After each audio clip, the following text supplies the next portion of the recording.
Bismillah, Assalamualaikum warahmatullahi wabarakatuh. Alhamdulillahilladzi nahmaduhu wa nasta'inuhu wa nastaghfiruh wa na'udzu billahi min shururi anfusina wa min sayyiati a'malina.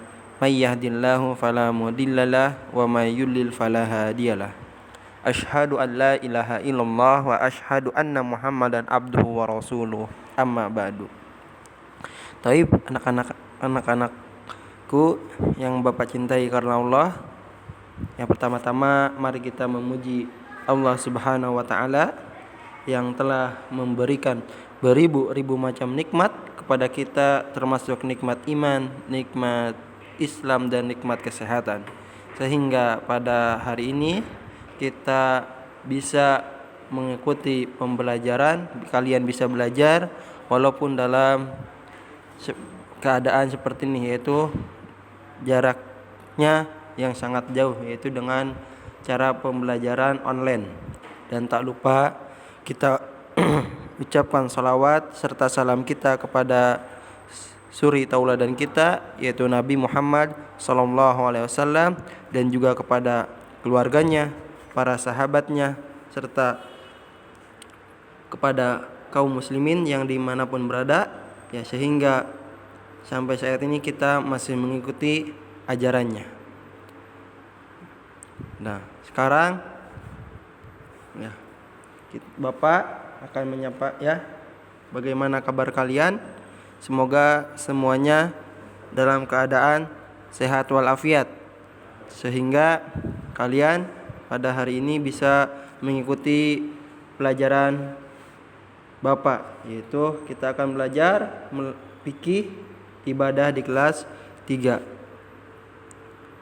Nah, sebelum kita masuk ke pelajaran, ya, bahwa pelajaran kita yaitu sekarang masuk ke pelajaran 4, ya. Apa sih yang ada di pelajaran 4 hari ini? Yaitu kita akan membahas tentang syarat sah salat. Nah, sebelum kita lanjut, ya, Bapak akan mengulang sedikit, ya, bahwa di pertemuan sebelumnya kita membahas tentang azan, ya, dari mulai kita mengenal azan ataupun iqamah, dan kita mengetahui lafal-lafalnya, dan kita juga mengetahui hukum, ya, hukum azan dan hukum menjawab azan, dan hukum juga berdoa setelah azan kita mengetahuinya. Jadi intinya di pertemuan sebelumnya kita membahas tentang azan dan iqamah, mengetahui tentang azan dan iqamah. Nah, sekarang yang akan kita bahas itu tadi apa? Syarat sah salat. Nah, jadi kita sekarang di pertemuan ini dan selanjutnya kita membahas tentang salat. Nah, yang pertama kita bahas yaitu kita akan mengetahui tentang syarat sah salat, atau menyebutkan di antara syarat-syarat sahnya salat. Nah, karena salat yang kita kerjakan, ya, setiap hari, baik salat fardu maupun salat sunnah,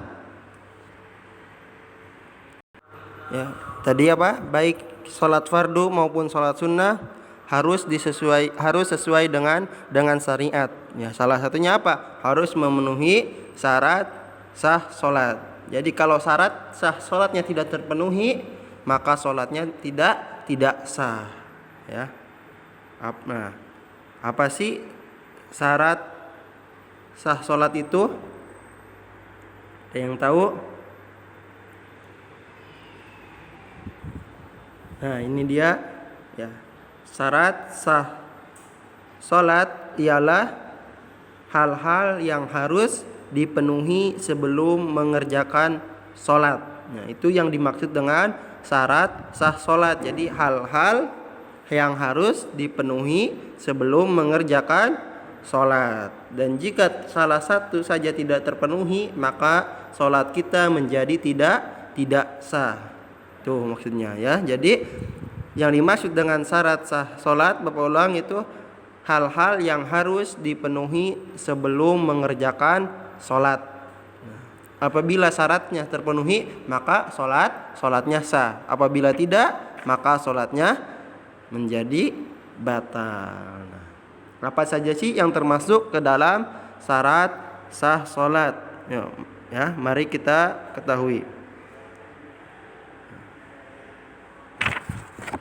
Yang pertama, ya syarat sah sholat yaitu muslim. Artinya apa?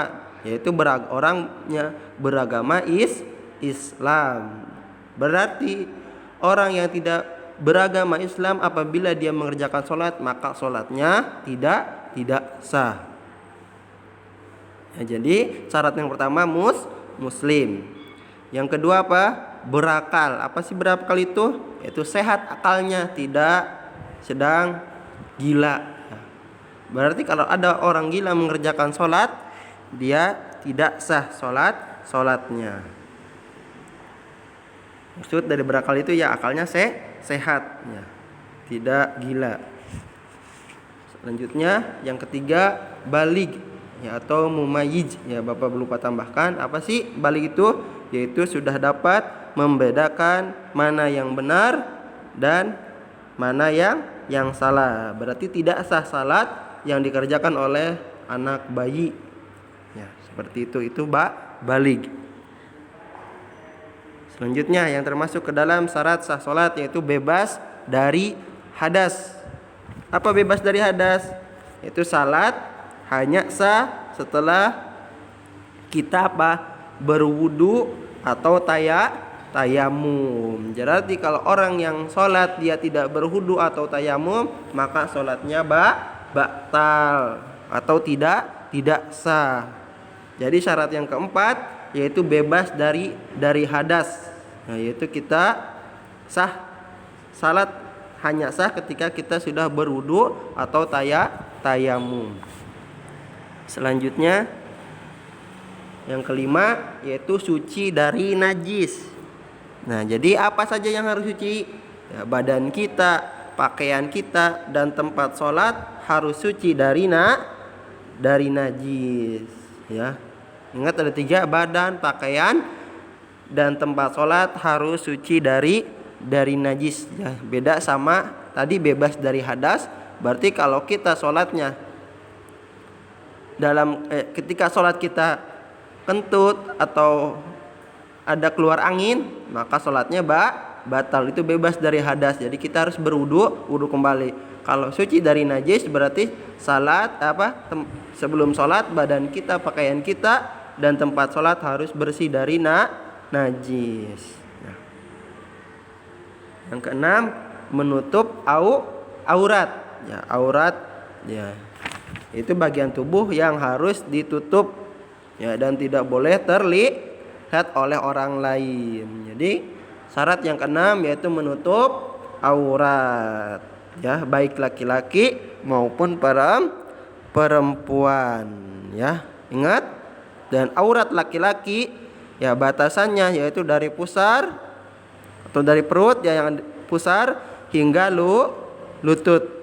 Ya. Adapun aurat wanita yaitu semua anggota tubuhnya kecuali bagian muka dan telapak tangan. Ya, jadi yang keenam syaratnya menutup aurat, dan aurat laki-laki dari pusar sampai lutut. Sedangkan untuk wanita seluruh tubuhnya kecuali wajah atau muka dan telapak tangan. Jadi dari ujung rambut sampai kaki itulah ya seluruh anggota tubuhnya aurat bagi wanita. Yang selanjutnya yaitu syaratnya itu sudah masuk waktu sholat atau telah masuk waktu sholat. Nah, jadi syarat yang ketujuh itu sudah waktunya masuk waktu sholat. Itu berarti bila belum masuk waktu sholat maka tidak sah sholatnya. Ya, apabila seorang mengerjakan sholat belum pada waktunya maka dia ya sholatnya tidak sah. Dan yang kedelapan niat. Ya, artinya apa? Menyengaja suatu perkara dengan dibarengi perbuatannya. Jadi yang kedelapan itu apa? Niat. Niat apa niat? Yaitu menyengaja suatu perkara dengan dibarengi perbuatannya. Ya seperti sholat dibarengi dengan perbuatan, yaitu melakukan sholat. Dan yang terakhir, menghadap ke arah kiblat atau Ka'bah. Itu apa? Melakukan sholat harus menghadap kiblat. Ya, syarat berarti tidak sah salah seseorang apabila tidak menghadap ke arah kiblat. Ya, kiblat kita di mana? Ka'bah, ya. Itulah yang termasuk di antara syarat sahnya sholat yang harus kita penuhi ketika ingin mengerjakan sholat. Nah, apabila ini syaratnya tidak terpenuhi, jadi 9 ini, maka tidak sah sholatnya. Ya. Nah, ini ya gambarnya. Bapak cuma ngambil satu gambar. Ya, ini adalah ya dari buku. Ya, di buku ada. Kalian buka. Ya, sambil buka sambil mendengarkan tadi. Ya, dibuka bukunya tadi ya dari halaman 19 sampai halaman 21. Ya, pembelajaran kita. Inilah ya. Dan tadi ada di antara syarat sah salat yaitu niat ya. Untuk niat yaitu letaknya di mana? Di dalam hati. Ya, tidak dilafalkan dengan lisan, ya. Tidak diucapkan dengan lisan ya. Niat tempatnya di hati, tidak dilafalkan dengan lisan, sebab Rasulullah, para sahabat dan tabi'in dan imam yang 4 tidak pernah mencontohkan pelafalan niat sebelum salat, mengaji ataupun azan ataupun yang lainnya. Ya, jadi untuk niat salatnya niat tempatnya di dalam hati, tidak diucapkan, tidak dilafalkan ya. Mungkin itulah pembelajaran hari ini, kita mengetahui tentang syarat sahnya salat. Karena kita harus tahu ya sebagai seorang muslim agar salat kita sah ya. Maka kita harus memenuhi syarat-syarat tadi yang Bapak sebutkan. Ya, apabila tidak terpenuhi, maka salatnya batal atau tidak sah. Mungkin Bapak cukupkan sampai di sini ya pembelajarannya, dan Bapak beritahu ya bahwa untuk hari ini ya pembelajarannya pada pekan ini tidak ada tugas ya. Bapak ulangi, untuk pembelajaran pekan ini tidak ada tugas. Kalian cukup dengarkan, simak baik-baik videonya dan pahami video pembelajarannya ya, agar kalian mengerti dan menambah ilmu kalian, yaitu mengetahui tentang syarat-syarat sahnya salat ya. Mungkin itu yang bisa Bapak sampaikan ya. Bapak tutup dengan doa kafaratul majlis. Subhanakallahumma wa bihamdika asyhadu an la ilaha illa anta astaghfiruka wa atubu ilaik. Wassalamualaikum warahmatullahi wabarakatuh.